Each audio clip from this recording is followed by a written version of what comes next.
नमस्कार प्रशिक्षु शिक्षक साथियों। आगामी डीएलएड परीक्षा सत्र 2017-19 को लेकर मास्टर वीडियो की जो मैंने श्रृंखला शुरू की है, उस क्रम में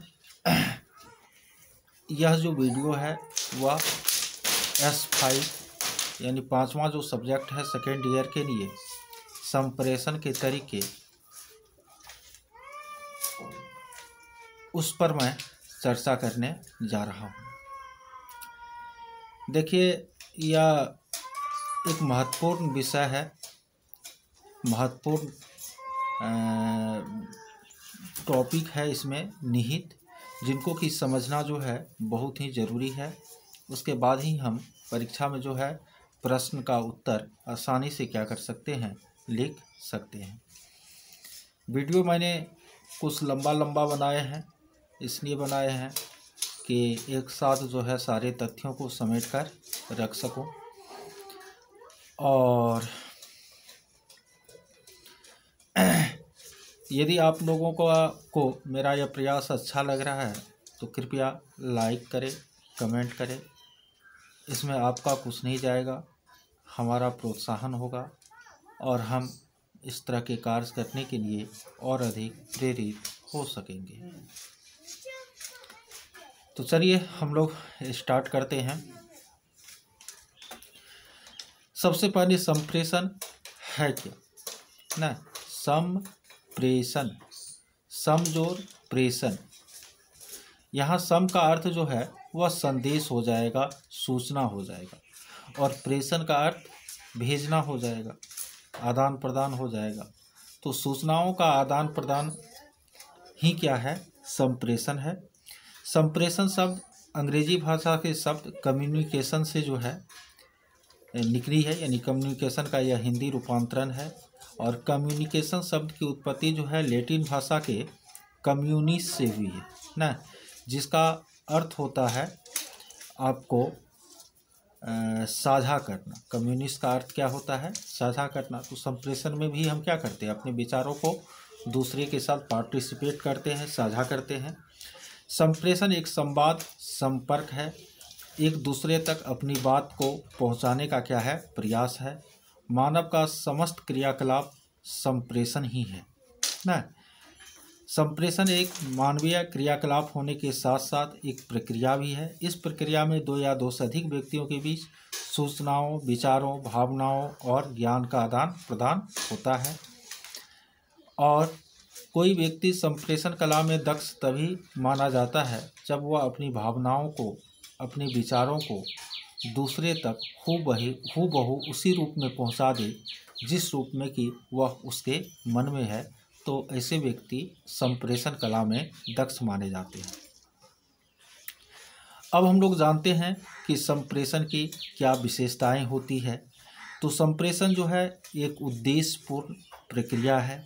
संप्रेषण सामाजिक अंतःक्रिया है जिसमें विचारों, भावनाओं आदि का दो या दो से अधिक व्यक्तियों के बीच क्या होता है, आदान प्रदान होता है।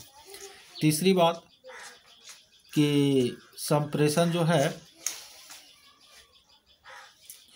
सार्वभौमिक प्रक्रिया है। संप्रेषण जो है वह सार्वभौमिक प्रक्रिया है। संप्रेषण निरंतर प्रक्रिया है। संप्रेषण द्वारा संवेगात्मक न, उसके बाद सामाजिक आदि आवश्यकताओं की जो है क्या होती है, पूर्ति होती है। तो ये संप्रेषण की क्या हो गई, विशेषताएं हो गई। फिर से एक बार हम लोग जान लेते हैं। यदि संप्रेषण की विशेषता हमको लिखने के लिए बोले तो हम पॉइंट वाइज लिख सकते हैं कि संप्रेषण जो है उद्देश्यपूर्ण प्रक्रिया है। संप्रेषण सामाजिक अंतःक्रिया है जिसमें विचारों, भावनाओं आदि का आदान प्रदान होता है ना। संप्रेषण सार्वभौमिक होता है। संप्रेषण जो है वह एक निरंतर प्रक्रिया है और संप्रेषण के द्वारा सामाजिक, आर्थिक और जो संवेगात्मक आवश्यकताएं हैं उसकी पूर्ति होती है। अब है संप्रेषण के मुख्य तत्व कौन कौन है, यानी संप्रेषण की क्रिया कब संपन्न होती है। संप्रेषण की क्रिया तब संपन्न होती है जब ये तत्व उपस्थित हो। कौन कौन सा, एक संप्रेषणकर्ता, एक संप्रेषण की सामग्री, एक संप्रेषण का माध्यम और चैनल, एक संप्रेषण का प्राप्तकर्ता उसके बाद प्रतितुष्टि या पृष्ठपोषण, संप्रेषण के बाधक न, और डिकोडिंग जो संदेश हम प्रदान कर रहे हैं न। यानी संप्रेषण की क्रिया जो संपन्न होती है उसमें मुख्य रूप से जो तत्व शामिल है उसमें पहला हो गया कि संप्रेषण करने वाला होना चाहिए, संप्रेषण करता। दूसरा क्या है, तो इसमें जो है आपको संप्रेषण के लिए हम कोई ना कोई सामग्री तो होती ही है ना, वह सामग्री चाहे भाषा विचार जिस रूप में भी हो। उसके बाद संप्रेषण का एक माध्यम होना चाहिए, वह माध्यम बातचीत के रूप में भी हो सकती है, अखबार टेलीविज़न कुछ भी हो सकता है। उसके बाद संप्रेषण के लिए जो है उसका जो हम संप्रेषित किए तो उसका तो कोई रिसीवर भी होना चाहिए, उपयोगकर्ता भी होना चाहिए, प्राप्तकर्ता भी होना चाहिए। और ये संप्रेषण का जो है मुख्य रूप से 4 तत्व है। आपको ये चारों तत्व उपस्थित रहने के बाद ही संप्रेषण की क्रिया संपन्न हो पाती है। देखिए संप्रेषण जो है उनको कई तरह से वर्गीकृत किया गया है। जैसे एक होता है आपको औपचारिक और अनौपचारिक संप्रेषण, एक होता है आपको शाब्दिक और अशाब्दिक संप्रेषण, एक होता है व्यक्तियों की संख्या के आधार पर संप्रेषण। उसके बाद किसी भी संगठन में ना, किसी संगठन में प्रचार के लिए प्रचार की दिशा पर आधारित संप्रेषण ना। यानी संप्रेषण का वर्गीकरण हम कई तरीकों से कर सकते हैं। यानी कुछ संप्रेषण औपचारिक होते हैं तो कुछ जो है अनौपचारिक होते हैं। उसके बाद कुछ संप्रेषण जो है आपको 2 व्यक्तियों के बीच होता है, तो कुछ संप्रेषण ऐसे होते हैं जो कि 2 या 2 से अधिक व्यक्तियों के बीच होता है। उसके बाद एक वर्गीकरण यह भी है कि संप्रेषण जो है वह शाब्दिक भी हो सकता है और अशाब्दिक भी हो सकता है। जैसे यदि हम शब्द बोलकर किसी को बुलाते हैं तो वहाँ संप्रेषण शाब्दिक हो जाएगी। यदि इशारा देकर हम किसी को कहते हैं ऐसे करके आओ इधर, तो ये क्या हो जाएगा, अशाब्दिक संप्रेषण हो जाएगा ना। अब है संप्रेषण के महत्व, लाभ और गुण ना। संप्रेषण का महत्व पूछे, लाभ पूछे या गुण पूछे, विशेषता पूछे तो हम पहले ही बता चुके हैं। अब महत्व, लाभ या गुण पूछे, हम लोग इन तथ्यों को रखने का कार्य करेंगे आंसर में कि संप्रेषण से समय और धन की क्या होती है, बचत होती है। उसके बाद संप्रेषण में प्रत्यक्ष संपर्क जो है आवश्यक नहीं होता है ना, प्रत्यक्ष संपर्क आवश्यक नहीं होता। जैसे अखबार के माध्यम से हम संप्रेषित करें, जैसे अभी मैं इसी चैनल के माध्यम से आप लोगों को संप्रेषित कर रहा हूं, तो इसमें जो है हमारे और आपके बीच प्रत्यक्ष संपर्क हो ही ऐसा ज़रूरी नहीं है। उसके बाद संप्रेषण में संदेश प्रदान करने पर जो प्रक्रिया होती है वह प्रक्रिया शीघ्र जो है पूरी हो जाती है ना। संप्रेषण शीघ्र निर्णय और क्रियान्वयन में सहायता प्रदान करती है। संप्रेषण के द्वारा जो है व्यक्तित्व में, संप्रेषण की कला में दक्ष होने पर व्यक्तित्व में निखार आता है ना। तो ये सब संप्रेषण के क्या हो गए, लाभ, महत्व हो गए, गुण हो गए। तो अब आप लोग भी अपने दिमाग से क्या कर सकते हैं, लिख सकते हैं। अब संप्रेषण की विभिन्न विधाएं क्या सब है, मतलब किस किस तरह से संप्रेषण किन किन माध्यमों से किया जा सकता है। तो एक है आपको भाषा के माध्यम से, एक होता है संकेत के माध्यम से, एक होता है भाव के माध्यम से ना।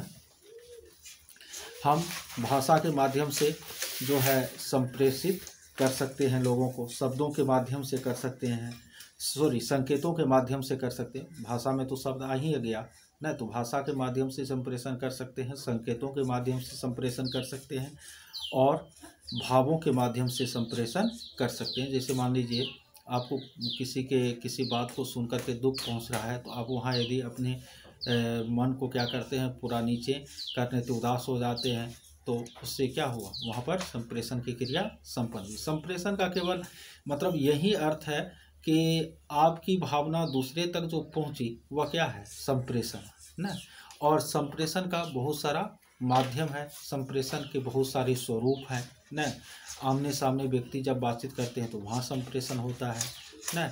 इसके अलावा संप्रेषण का जो है दृश्य और श्रव्य ढेर सारा क्या होता है, माध्यम होता है ना। तो ये संप्रेषण के अलग अलग क्या है, माध्यम है। तो ये सब कोई कुछ खास नहीं है। उसके बाद संप्रेषण को कौन कौन से कारक जो है प्रभावित करते हैं ना। तो संप्रेषण के जो कारक प्रभावित करते हैं उसमें एक है अत्यधिक मौखिक वार्ता ना।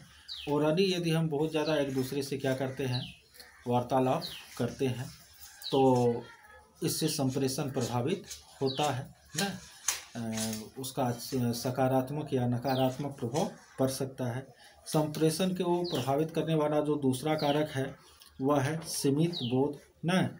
उसके बाद यदि मान लीजिए आपको किसी बात के किसी विषय के संबंध में कम जानकारी है तो आप अच्छी तरह से उस विषय पर दूसरों को संप्रेषित नहीं कर पाएंगे। तो सीमित बोध भी संप्रेषण को क्या करती है, प्रभावित करती है। उसके बाद शारीरिक अक्षमता भी संप्रेषण को क्या करती है, प्रभावित करती है। यदि हम अनुपयुक्त भाषा का प्रयोग करते हैं तो वह भी संप्रेषण को प्रभावित करती है ना। उसके बाद आवश्यकता से अधिक बार एक ही संदेश की यदि हम आवृत्ति करते हैं तो उससे भी संप्रेषण प्रभावित होती है। जैसे एक ही बात को यदि मैं अभी यहाँ पर 25 बार बोलूँ तो आप लोग जो है उसको सुनना पसंद नहीं करेंगे, यानी हमारा जो संप्रेषण होगा वह एक ही बात के अधिक पुनरावृत्ति से क्या होगी, प्रभावित होगी। उसके बाद बिना ध्यानाकर्षण के यदि संप्रेषण किया जाए ना तो उससे भी संप्रेषण जो है क्या होती है, प्रभावित होती है। तो ये सारे संप्रेषण को प्रभावित करने वाला क्या हो गया, कारक हो गया ना। तो ये तो संप्रेषण को प्रभावित करने वाला कारक हो गया। अब संप्रेषण प्रक्रिया को कौन कौन से कारक प्रभावित करते हैं, तो संकेत, चिन्ह और संदेश ना जो है संप्रेषण की क्रिया को प्रभावित करते हैं। उसके बाद प्राप्तकर्ता यदि अनुपस्थित हो तो वहाँ भी संप्रेषण की क्रिया क्या होती है, प्रभावित होती है। उसके बाद जलवायु ना, जिसके अंतर्गत मौसम ये सब आता है, वह भी संप्रेषण को कभी कभी क्या करती है, प्रभावित करती है। इसके अलावा संप्रेषण को सांस्कृतिक कारक जो है वह भी क्या करते हैं, प्रभावित करते हैं। अब है संप्रेषण की विभिन्न विधाओं के शैक्षिक अर्थ या महत्व ना। छात्रों में शिक्षक के भय को दूर करना ना वह सही संप्रेषण के माध्यम से ही क्या हो पाता है, संभव हो पाता है। छात्रों में स्वतंत्र रूप से अपने हाव भाव व्यक्त करने की क्षमता का विकास जो है वह संप्रेषण के माध्यम से ही हो सकता है। विद्यालय शिक्षण कार्य को रोचक, प्रयत्न प्रभावपूर्ण और सार्थक जो है सही संप्रेषण के द्वारा ही पूरा किया जा सकता है ना। यानी विद्यालय में जब हम शिक्षा प्रदान कर रहे होते हैं छात्रों को, तो उसमें उचित संप्रेषण का अनुप्रयोग जो है शिक्षा प्रदान करने के लिए बहुत ही क्या होता है, आवश्यक होता है। इसके अभाव में हम बच्चों तक अपनी बात को सही तरीके से, सही भावों के साथ, सही अर्थों में नहीं पहुंचा सकते हैं ना। अब है संप्रेषण के कुछ सिद्धांत है। जैसे पहला है भाषा पर अधिकार का सिद्धांत। संप्रेषण का पहला और बहुत ही इम्पोर्टेंट सिद्धांत है कि भाषा पर अधिकार। जब भी आप संप्रेषण करते हैं तो वहाँ आपको भाषा पर अधिकार होना क्या है, जरूरी है। उचित भाषा प्रयोग के बिना आप जो है दूसरे को संप्रेषित नहीं कर पाएंगे। आप यहाँ से इंग्लैंड चले जाइए, वहाँ के किसी गांव में चले जाइए जहाँ हिंदी जानने वाले एक भी लोग नहीं है, वहाँ लाख आप चिल्ला लीजिएगा रे इधर और कोई आपको सुनने वाला नहीं होगा। यानी कहने का मतलब है कि आपको वहाँ संप्रेषण के लिए वहाँ की जो भाषा है उस पर क्या होना चाहिए, अधिकार होना चाहिए। और कहीं भी संप्रेषण कला में दक्ष आप तभी हो सकते हैं जब आपका भाषा पर क्या हो, समुचित पकड़ हो। तो यह है आपको भाषा पर अधिकार का सिद्धांत, यानी संप्रेषण के सिद्धांत के अंतर्गत। उसके बाद दूसरा है उपयुक्त दृष्टिकोण का सिद्धांत, तीसरा है स्पष्टता का सिद्धांत, चौथा है केंद्रीयकरण का सिद्धांत, पांचवा है आपको हाव भाव का सिद्धांत न। तो ये सब संप्रेषण के विभिन्न सिद्धांत है न, जिसको हमें ध्यान में रखना क्या होता है, जरूरी होता है। तो ये संप्रेषण का क्या हो गया, आपको परिचय हो गया। तो इस वीडियो में इतना ही, फिर मैं अगले वीडियो में इससे आगे के अंश को लेकर के हाजिर होता हूँ। चलिए, इसको देखने के लिए आप सभी का बहुत बहुत धन्यवाद। नमस्कार।